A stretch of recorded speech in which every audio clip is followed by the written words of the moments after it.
It's the all-new Hot Morning Show with Bekah and Mike D, and we're coming home with Flawless. He's from Providence. He's doing big things, and he's here with us now. Hello. Yeah. What's up, guys? How you doing? Good, man. Good to have you in. I appreciate you guys having me. Thank you so much. Thank you for being here. This year has been crazy for you. Tell us what this last year has been like. It's been an amazing experience. We've been at it for about 10 years now, and we're just starting to pick up a lot of traction.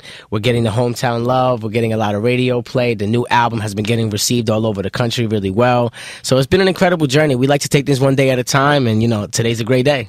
Absolutely. And as an independent artist, tell us about that grind a little bit. I mean, the beginning of your career started here in Rhode Island? Yeah, absolutely. Yeah, we started in Rhode Island doing like local shows. We were doing like Coda Lounge in Johnston. Shout out to them. They were the first lounge to ever allow hip hop show to we kind of took over their club and made our own fan base and did our thing. We went over to Ultra. We were doing like Ultras on Thursday nights with actually Half Point, matter of fact, I believe.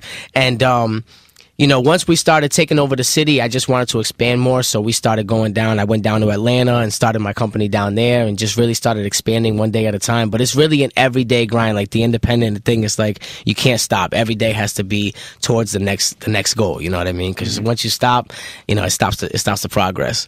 And all that stuff's out of pocket too, so it's like the things my God, that you're investing in your own dream, and people forget all that costs money. Yeah, studio absolutely. time, and all that everything stuff. costs money. For me, when I was younger, it was always about maximizing that, like trying to see what ways wouldn't be as would be cost effective. So for me, I learned how to record myself, engineer and master all my own music. So I kind of built my own studio and was able to make music 24/7 without a budget. So that was the first thing. Second thing was doing the videos, everything in house. Like we have Red Eye Movies. Shout out to Red Eye Movies. He's been with me from the beginning. Before we started actually making money, he was doing the videos for free because he believed in the dream, and I really appreciate him for that. But it was really about trying to find ways for it to be, cost effective for us, because we didn't have any money. So when you start a dream with no money, you got to find ways to make it work. Definitely. Absolutely. You're a one-man band is pretty much like what you were just talking about, learning how to produce and master and do all that stuff.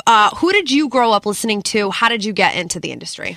Oh, man. I grew up listening to Jay-Z, the Upper East Coast. Rhode Island is so close to New York that I'm like, so New York based. DMX, when I was young, I don't even know how I was allowed to listen to DMX. How are any of us allowed we had to to? sneak it, all the cousins, they have the albums and stuff, yeah. But Jay, all of the New York greats, that's where my style is pretty much influenced from.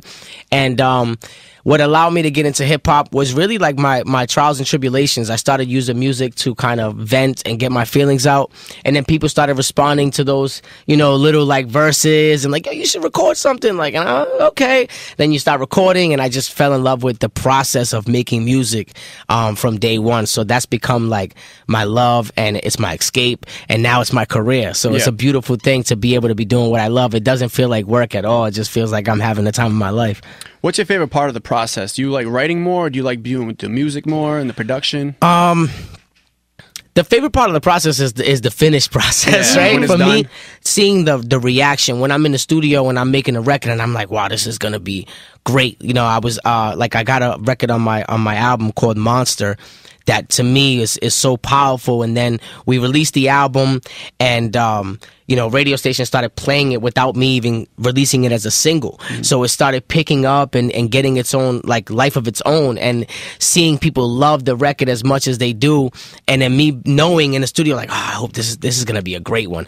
That confirmation of knowing like what you thought was gonna happen, that's the greatest feeling in the world, because some artists are in there making songs like, oh, this is the one, and people are like, no, it's not. Right. And that could be very detrimental to your confidence. Confidence. So for me, knowing that when I feel like something's gonna be great, and then the response that it gets, it's the most gratifying feeling for me. Like the finished product, seeing the reactions from the fans, that's the best. And at what point did you start to feel that? Like when, towards the beginning, what point were you like, was it a YouTube, video that started to go a little viral, or you just hearing it on the radio? Actually, I released a video called Doctor with Red Eye Movies, and we released it on Facebook, and it ended up catching like 16 million views, and it actually caught the attention of Eric B and Rakim, who actually reached out to me with Nas, and they actually plugged me into my current business partner, Rick, now,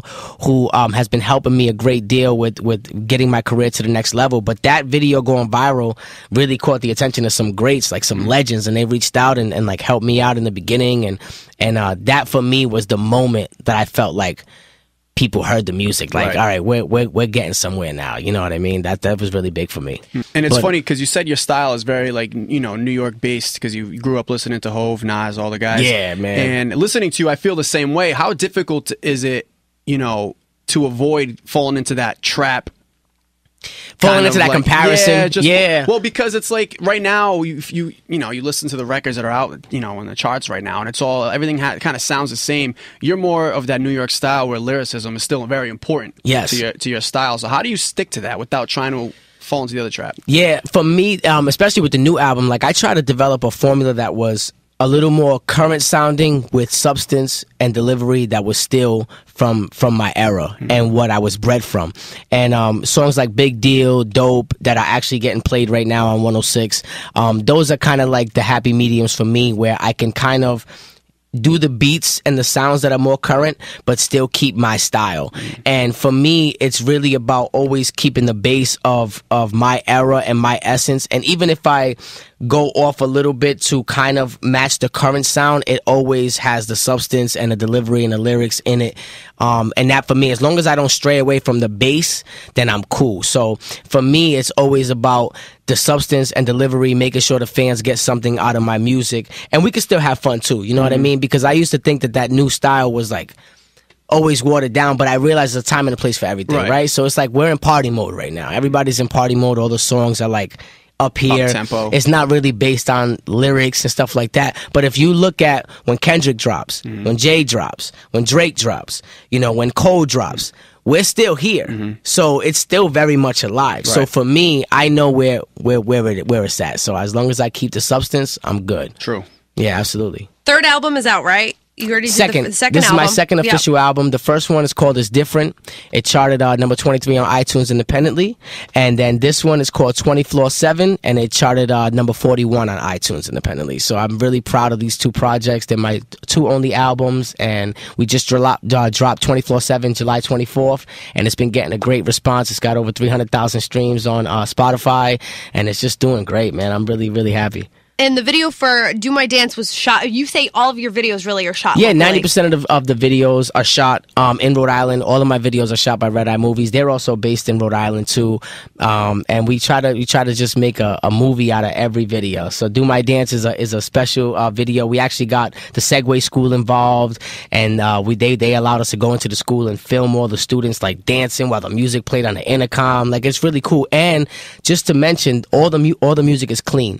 All my music has no profanity in it, so we were able to play it in schools. We were able to go and do like elementary schools and talk to the kids, and that's what I want, my music to be able to be welcome everywhere, no matter what age group or who's around. You can play my music at full blast and don't have to worry about it. And that's great. And I love that. Was Kelvin Fabian in that video? Yeah, shout out Kelvin Fabian. Kelvin Fabian, that's actually like a brother to me, because when I was in Atlanta and I was able to perform at Phillips Arena with Ludacris and Rick Ross for 20,000 people, and I flew Fabian down and Drastic, their dance crew, and they came and performed with me. They were on America's Best Dance Crew at the time, and they flew down to Atlanta and did the show with me, and we performed for 20,000. That's like an experience you never forget. So every time I see him, I'm like, dude, we always talk about that time, you know. So shout out to Kelv, man. I appreciate him. Kelvin and I went to high school together. Oh, See, it's all well, it's all a circle. local. That's it, man. It is. And we're here full circle. Finally have you in. I mean, we see the tweets, we see the Instagram comments, posts. We know. We get it.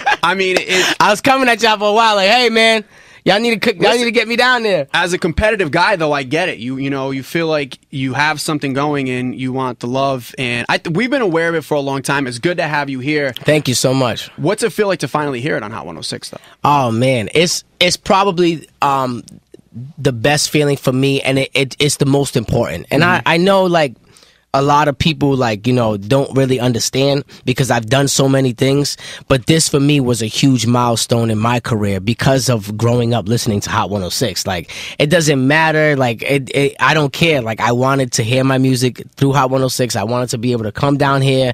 It just makes me feel like I'm finally getting the recognition from my home, because I've got it from everywhere else.